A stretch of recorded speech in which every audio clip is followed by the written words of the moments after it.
Hello everyone, আসসালামু আলাইকুম। Welcome back to my channel FC bakery. আজকে আমি আপনাদের জন্য নিয়ে এসেছি 1.5 পাউন্ড ওজনের চকলেট স্পঞ্জ কেক। আজকের এই রেসিপিটা ডিটেলস আকারে শেয়ার করেছি। আপনারা অবশ্যই স্কিপ না করে সম্পূর্ণ দেখতে থাকুন। আর আমার রেসিপিটা ভালো লাগলে অবশ্যই আমার চ্যানেলটাকে সাবস্ক্রাইব করার জন্য অনুরোধ রইল। সাথে থাকা বেল আইকনটি ক্লিক করবেন। এতে করে আমি কোনো রেসিপি আপলোড করলে আপনারা সাথে সাথে নোটিফিকেশন পেয়ে সবার আগে দেখতে পারেন। চলুন তাহলে রেসিপিটি দেখে নেওয়া যাক। চকলেট স্পঞ্জ কেক তৈরি করার জন্য প্রথমে আমি শুকনো উপকরণগুলো ছেলে নিব। এই জন্য একটা ছাঁকনি নিয়ে নিলাম। ছাঁকনিতে আমি দিয়ে দিলাম 1/2 কাপ পরিমাণ ময়দা, আরও দিয়ে দিলাম 1/4 কাপ পরিমাণ ময়দা। এখান থেকে 1 টেবিল চামচ ময়দা আমি তুলে নিয়েছি। এবার দিয়ে দিলাম মালয়েশিয়ান কোকো পাউডার 1.5 টেবিল চামচ পরিমাণ। 1 চা চামচ দিয়ে দিলাম বেকিং পাউডার আর 1/4 টিস্পুন পরিমাণ দিয়ে দিলাম লবণ। আপনারা অবশ্যই ভালো ব্র্যান্ডের কোকো পাউডারটা ব্যবহার করার চেষ্টা করবেন। এবার খুব ভালোভাবে আমি শুকনো উপকরণগুলো ছেলে নিব। প্রত্যেকটা উপকরণ ছেলে নেওয়ার পর আমরা চেষ্টা করব খুব ভালো মতো মিশিয়ে নেওয়ার জন্য। এবার এক সাইডে ঢেকে আমি রেখে দিব শুকনো উপকরণটা। অন্য একটা বাটিতে আমি 3টা ডিমের সাদা অংশ আর কুসুমটাকে আলাদা করে নিয়েছি। এবার একটা ইলেকট্রিক বিটারের সাহায্যে 1 মিনিট মতো বিট করে নিব। যখন দেখবেন আপনার এরকম ফোমের মতো হয়ে আসবে, তখন দিয়ে দিব আস্ত দানা চিনি, যেটা আমরা রেগুলার চিনি খাই ওইটা। এখানে আমি 1/2 কাপ পরিমাণ আরও 2 টেবিল চামচ আস্ত দানা চিনি নিয়েছি। এবার অল্প পরিমাণ চিনি দিয়ে আবারও ইলেকট্রিক বিটারের সাহায্যে 2 থেকে 3 মিনিট বিট করে নিব, বা চিনিটা সম্পূর্ণ গলে যাওয়া পর্যন্ত বিট করতে থাকব। অনেকে জিজ্ঞেস করে থাকেন আমি কি ময়দা দিয়ে কেকটা তৈরি করি। আমি সবসময় তীর ব্র্যান্ডের প্যাকেটের ময়দাটা ব্যবহার করি। আপনারা অবশ্যই খোলা ময়দা ব্যবহার না করে প্যাকেটের ময়দাটা ব্যবহার করার চেষ্টা করবেন। আপনাদের সাথে কথা বলতে বলতে আমি আবারও চিনি দিয়ে দিলাম। আবারও বিট করে নিব 2 থেকে 3 মিনিট পর্যন্ত।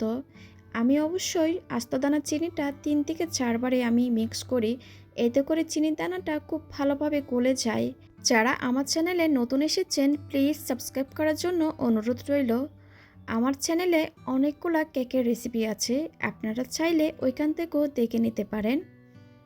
আমি আবারও চিনি দিয়ে দিলাম। বিটারের স্পিড শুরু থেকে শেষ পর্যন্ত একদম মিডিয়াম রাখতে হবে, কোনো ক্রমে স্পিড বাড়ানো যাবে না। আপনি যদি বিটারের স্পিডটা বাড়িয়ে বিট করতে থাকেন তাহলে ডিমের ফোমটা খুব দ্রুত হয়ে যাবে আর চিনিটা আস্ত থেকে যাবে। এতে করে যখন কেকটা বেক করবেন কেকের উপরে ভিজা ভাবটা চলে আসবে। আমি আবারও সম্পূর্ণ চিনিটা দিয়ে এবার বিট করে নিয়েছি 4 থেকে 5 মিনিট মতো। আবারও আমি 5 মিনিট মতো বিট করে নিয়েছি। ডিমের ফোমটা হয়ে এসেছে। এই পর্যায়ে আমি ডিমের কুসুম দিয়ে দিলাম 3টা। 1/2 চা চামচ দিয়ে দিব ভ্যানিলা এসেন্স। আপনারা চাইলে চকলেট ইমালশন বা এসেন্স দিতে পারেন। আরও দিয়ে দিব রান্নার সয়াবিন তেল 2 টেবিল চামচ। আপনারা চাইলে গলানো বাটার দিতে পারেন 2 টেবিল চামচ। অনেকে আছেন স্পঞ্জ কেকে তেল বা বাটার ইউজ করেন না। তেল ব্যবহার না করলে কেকটা খেতে কিন্তু অত একটা ভালো হয় না। কেকটা খেতে কিন্তু ড্রাই লাগে, এজন্য তেলটা অবশ্যই ব্যবহার করার চেষ্টা করবেন। আবারও 10 থেকে 15 সেকেন্ডের জন্য খুব ভালোভাবে বিট করে নিয়েছি। এবার আমি আগে থেকে যে শুকনো উপকরণগুলো চেলে রেখেছিলাম ওইটা অল্প পরিমাণ দিয়ে একটা হ্যান্ড হুইক্সের সাহায্যে মিশিয়ে নিচ্ছি। আপনারা এই পর্যায়ে অবশ্যই তাড়াহুড়া করতে যাবেন না, খুব আলতো হাতে ফোল্ড করে করে শুকনো উপকরণগুলো মিশাতে হবে। তাড়াহুড়া করে মিশাতে গেলে ডিমের ফোমটা বসে যাবে, তখন কেকের বেসটা ভালো হবে না। আবারও আমি অল্প পরিমাণ শুকনো উপকরণ দিয়ে খুব ভালোভাবে মিশিয়ে নিচ্ছি। এই পর্যায়ে আমি ওভেনটা প্রিহিট করে নিব 10 মিনিটের জন্য 160 ডিগ্রিতে। আপনাদের সাথে কথা বলতে বলতে দ্বিতীয় ধাপে শুকনো উপকরণগুলো মিশিয়ে নেওয়া হয়ে গেছে। আপনারা অবশ্যই শুকনো উপকরণগুলো 2 থেকে 3 বার ছেলে মিশিয়ে নেওয়ার চেষ্টা করবেন। এই কেকের ব্যাটার কিন্তু ওভার মিক্সিং করা যাবে না। ওভার মিক্সিং করার কারণে কিন্তু কেকটা শক্ত হয়ে যায়, স্পঞ্জি হয় না। এবার একটু স্প্যাচুলার সাহায্যে আমি ব্যাটারটা মিশিয়ে নিয়ে ব্যাটারটা দেখিয়ে দিচ্ছি ঘনত্ব কীরকম হবে। দেখুন কেকটা বেক করার জন্য আমি একটা 7 ইঞ্চ মোল্ড নিয়ে নিচ্ছি। আপনারা চাইলে ওইরকম মোল্ডও নিতে পারেন বা এই ধরনেরও মোল্ড নিতে পারেন। আমি মোল্ডে একটা লিকালিকির কাগজ বসিয়ে দিচ্ছি। অনেকে বলে থাকেন তেল ব্রাশ করার জন্য, আমি বলবো তেল ব্রাশ না করে এরকম একটা লিকালিকির কাগজ দেওয়ার জন্য। এখন সম্পূর্ণ ব্যাটারটা এই মোল্ডে ঢেলে নিব। ঢেলে নেওয়ার পর একটু ট্যাপ করে আমি ওভেনে বেক করে নিব 25 থেকে 30 মিনিটের জন্য। এক এক ওভেনের এক এক তাপমাত্রা, ওইটা বুঝে আপনারা দিবেন।